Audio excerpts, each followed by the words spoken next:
Hello, today I'm going to talk about the new version of the banana indicator. Version 14.2 was released today.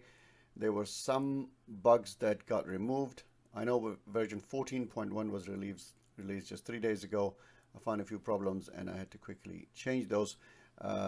So let's have a look at our charts and see what we see. Okay, so here we go. German 30 or the DAX 40, we had a signal yesterday, but that was not valid because of the fact that it was kind of going sideways. We need at least 2 or 3 candles impulsive, which was around here. So for me, when I saw this market like so that's 1, 2, 3, 4, it's beautiful impulse moves, and I needed 1 or 2 candle pullback. It did this, but this does not qualify as a pullback. It needed to break the high up there, so there was no signal. If this was an inside candle like this or like this, then there would be a dot here, but that didn't happen. So we did not get any signal on this, but that means that because it was moving that strong and it is an overall bear market. If we go to the daily chart, we can see there is a consistent, kind of a channel going down. So you have a high and then a lower high and a lower high. And I was wondering if this would go and challenge that. And what happened was that it did not go up. The day before, I did not take this signal based on these levels here. The previous levels, I did not. And then it did do what I thought it would do, but it did not give me a signal, so I didn't take it. And then today it went up. So this is the second day play. It is played a little bit differently. Not exactly like the 2, 3, 4 candle and then a pullback that we look for the banana. But on this, if we had a signal here on this candle, we would have taken this one here or here. But if we go to the FTSE 100, we have a signal here that did not appear on the version 14.1. Although, because I know how the market, how price action is the basis of this indicator, I know this. I was looking at it and I thought, I can still take this signal, the version, the number 4, because the high of this was not really broken, up there. Like this close of this candle is still below this. And the setup was great. Like you can see a strong move and then a pullback. And then there was an inside candle. I took this trade and I got out at 3R. I was really feeling kind of, you don't feel good when you're not following your system. But I knew this should be, and then I looked at the code and I found out there was a little problem in there. So I corrected that and now we can see the signal. It should have been there. And if it was there, then I won't be feeling guilty when I was taking the trade. It was actually a very good trade for me to take. And most probably, if I took this signal on this and knowing that it's an overall bear market and knowing that, there's a fear in the market, that's why, markets, especially indices, when they go down really, really strong. So I would have, my original target was 5R, so 5R would have been very nice. But the way it was moving, if I saw this, and if I didn't have those guilty feelings that I wasn't following my system, then I would have basically, let it run. So now it's at 7R. So at a 1%, let's suppose you risk $1,000, you are up 7,000. There we go. Nasdaq, another one that we took a trade on this on the inside candle here. Again, I was rationalizing that I have 3, 4, and then there was an inside candle. Did not show on the 14.1 version, but I saw it as a Waltz pattern. I have an impulse candle and then an inside bar. So I wanted to take this and I set a target of 3R and that was hit. Again, yesterday when I was looking at this, I did not take this trade on the 17th of May based on these levels here.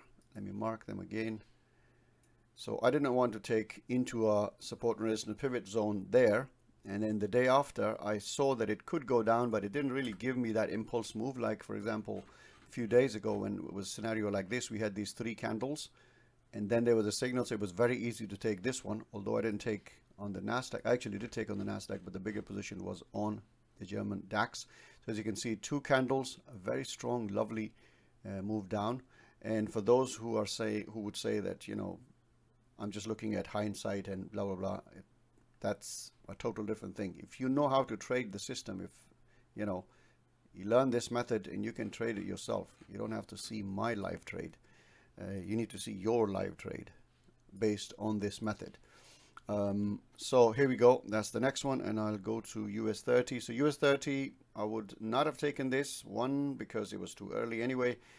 By the time I got here. So the idea is that when you look at 4 charts that are kind of correlated, then what you want to do is that you know the direction is there. What you want to do is to catch 1 or 2 of them, the one that gives you a signal.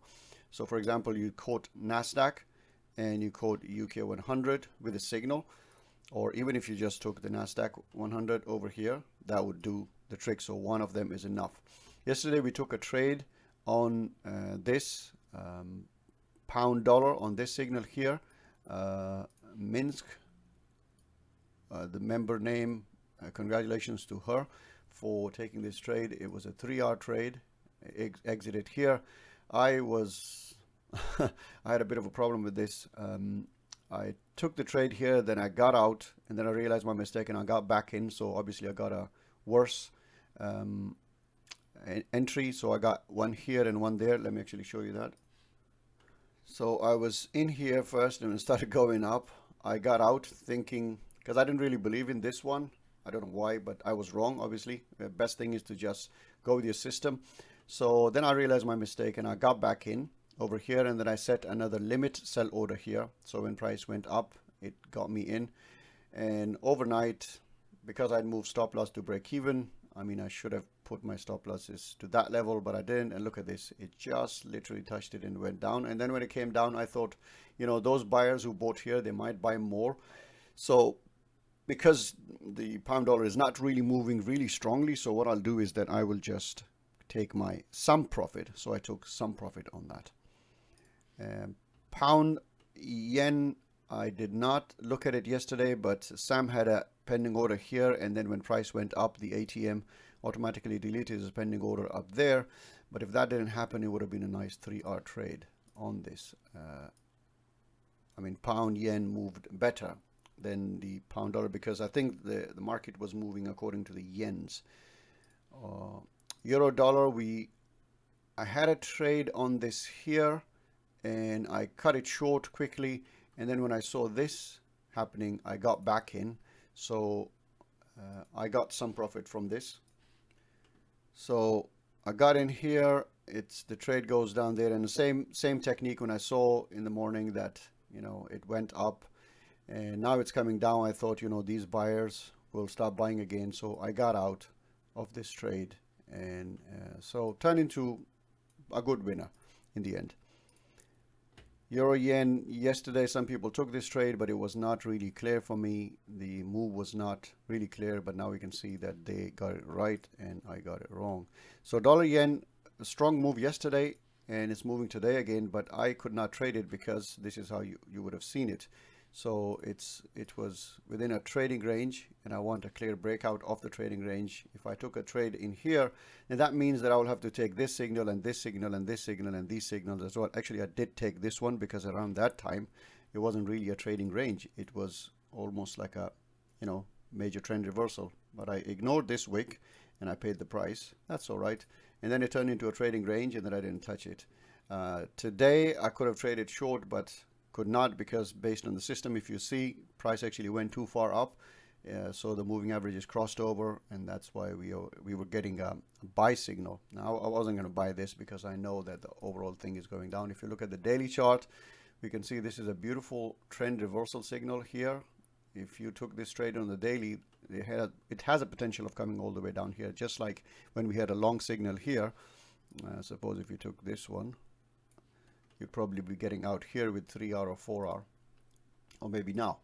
So there we go. Just a few more charts left. Dollar CAD, it is still in a trading range. So high, high, high, low, low, low, trading range, breaks it, comes down, doesn't really do anything. Again in a trading range now, so I wouldn't have taken this short because of this trading range. It's just back into it. Australian dollar, again, if you go to the daily chart, it is in a downtrend, but there's a pullback going on, and then we have some form of down move, but not really strong momentum, so I got rid of it. Well, not trading it. Same, I'm actually long on the New Zealand dollar over here. My stop loss is below the low of this candle, Does not look really promising. Looks like it probably would go sideways, but we can bet that it might test these highs, which would be these highs over here. So that's why I have the trade on. Stop loss is here. Target's probably somewhere around there. We will see what happens.